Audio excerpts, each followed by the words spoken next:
Hello, welcome to Mag's Physical Activity Center for tonight's matchup of SU men's basketball against St. Mary's, the visitors here in the first game of Capital Athletic Conference action here for the 2016-17 season. Salisbury, of course, a little bit better than last season from the start, as we've seen so far with Wyatt Smith added in there, but Sea Gulls now facing the toughest part of their schedule, of course, in the conference, and St. Mary's a really tall task, averaging the most points per game of any team in this CAC. I'm Chris Mackowiak, alongside me Drew Williams here for the call tonight. And Drew, just looking at the comparison between last season and this season, two great non-conference slates for Salisbury, but just a little bit better this season, of course, with Wyatt Smith in there. Yeah, absolutely. You mentioned it, Chris, and it's been great to see the Salisbury team out of the gate doing exceptionally well so far. But the numbers I've really been looking at is those turnovers and those assists. Turnover numbers down, assist numbers up. That's definitely what you like to see. The team is playing very effective in their last few games, and that's something that you'd like to see get them off to a great start here so far, which they are as we enter conference play. Yeah, Salisbury was so good in the non-conference slate last season through their first four, as I mentioned, just a little bit better in each category, and that bodes well. This team's still refining some things with a freshman point guard, of course, and that brings us to the offensive comparisons overall between these two teams. I mentioned it, St. Mary's the best offense in the CAC to this point, but Salisbury just up there too, but the big part for Salisbury is the scoring margin overall. Yeah, definitely, and that's something Salisbury's been able to do. They've been pulling away from most of the teams that they've played so far this season, and that's really been their key for them. St. Mary's a little bit on the different side of this point. They're putting up a lot of points, but so far a lot of the teams they've been playing have been able to hang around, and that's been dangerous for them in some of the games that they've faced so far. Yeah, St. Mary's, of course, 83.8 points per game. Salisbury, 73.8 points per game. The big similarity between these two teams, three-point shooting overall. Salisbury, the most attempts per game in the CAC, 26.3, of course, 18.4 for St. Mary's. So it could be a shootout at the end of the day. Yeah, definitely. Both these teams, as you mentioned before, Chris, shooting the ball exceptionally well. For Salisbury, it's those duo for Whitner and Barsikowski. They really like those corner shots. Well, versus with St. Mary's here, they really like their guard play at the top and like to get those top of the key, really spot open threes, which are really, really powerful for them so far and really propelled that offense to that 83 points a game. And while we're looking a little bit beyond the arc, really inside the paint is going to be where the real battle is tonight. Both teams so impressive inside the paint, Drew. Yeah, absolutely. You mentioned it, Chris. These teams are going to be both very good bigs on the inside. You know, you mentioned before Wyatt Smith coming off his second double-double of the season in that last game they had against Virginia Wesleyan. So it's interesting to see how they're going to respond here as well. But this front court for St. Mary's as well is going to be up to that task, and they're going to respond very well because that's something Salisbury's going to have to keep an eye on defensively in the paint. Yeah, you look at the names Salisbury has putting out on the court, Wyatt Smith, Gordon Jeter. You also throw in their has been really well. But like you mentioned before, Chris, this youth is going to be something we're going to see here because Salisbury, a little bit on the opposite side of the spectrum, a lot of juniors, a lot of seniors in that starting team. So it's going to be interesting to see, you know, a little bit of, you know, new versus old mentality here, how these players are going to respond.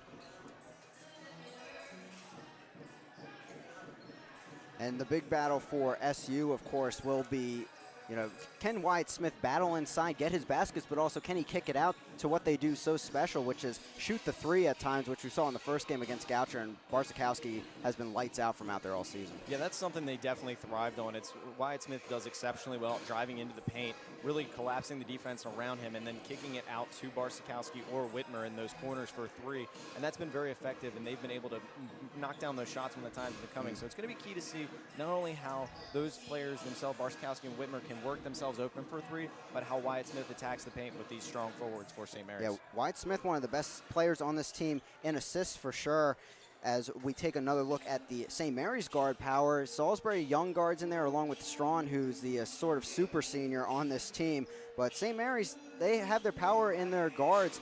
Even Sanders at the 4 position out there, a strong wing player that can bring his own motions inside the paint, but really, truly, he's a guard player. Yeah, absolutely, and it's one of those players you like to have that's effective. You need some of those players that are able to be versatile at their position, and he's been able to be one of those floating guards. But we mentioned before, like he's one of their key figures in rebounding, but as well, the guards are going to be key here, especially because most of the teams that Salisbury's faced this year have had decent guards, but this St. Mary's team is going to be probably one of the best guard tandems they've seen so far this season. Yeah, Coach Sachs definitely mentioned that to me in my conversation with him earlier this week.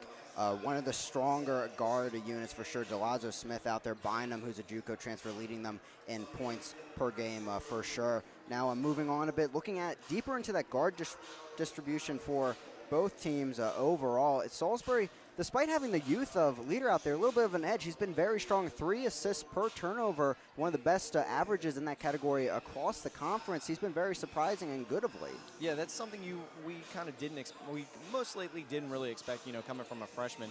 You don't know what they're really expecting to see from him, but so far he really hasn't shown that freshman experience, no growing pains for him really. I mean, he's done a great job with the ball.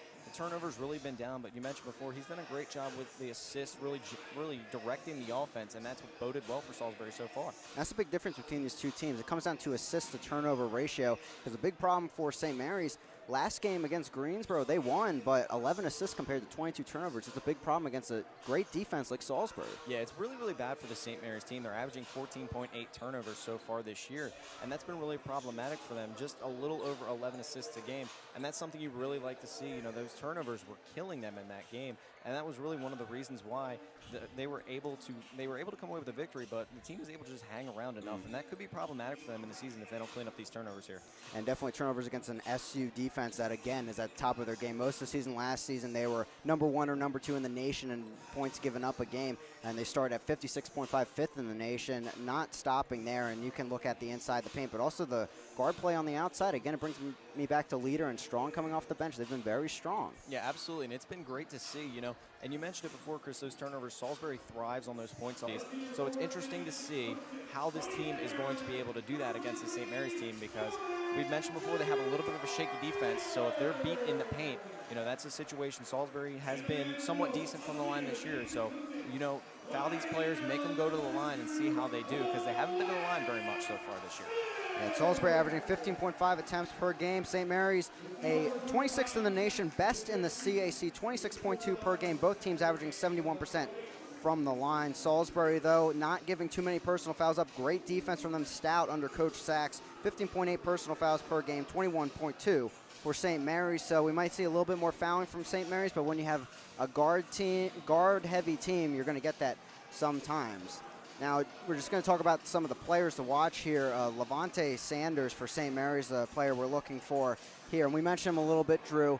Lead rebounder on this team, a player that's not having his name up in lights, really, but he can score well, he can rebound well, and he's going to have a big task probably against Jeter tonight. Yeah, definitely. He's in the top 5 in the CAC in rebounding. He's one of those top players he's going to be looking for. You mentioned before, Chris, not one of those glamour players, but he's one of those hustle players that's very unsung and one of those heroes on the St. Mary's team, really there for those dirty plays and really effective player for this team. Yeah, and for Salisbury, you're looking at Barsikowski, and he's done pretty much everything for Salisbury beyond the arc. Yeah, absolutely. He's been very effective from 3, and he's going to be one of those players we're going to keep an eye on. He's leading the team in points, so it's interesting to see if he keeps that up and is just lights out from 3 tonight. As we look down on the court here at Mag's Physical Activity Center, we're underway here as Salisbury attempts to continue their undefeated season. Started last season 5-0. See if they can do that again this season. Second one under Coach Sachs as Leader starts with possession here. The freshman point guard has been very strong this season, coming from 3 to start things off, and an air ball here. Home crowd not going to give him that chant, but not a strong start, kind of forcing the shot there. Yeah, definitely. That was the situation. Just nothing was developing on offense there, and just uncontent with what was happening, so just taking a shot there just to try to make something happen.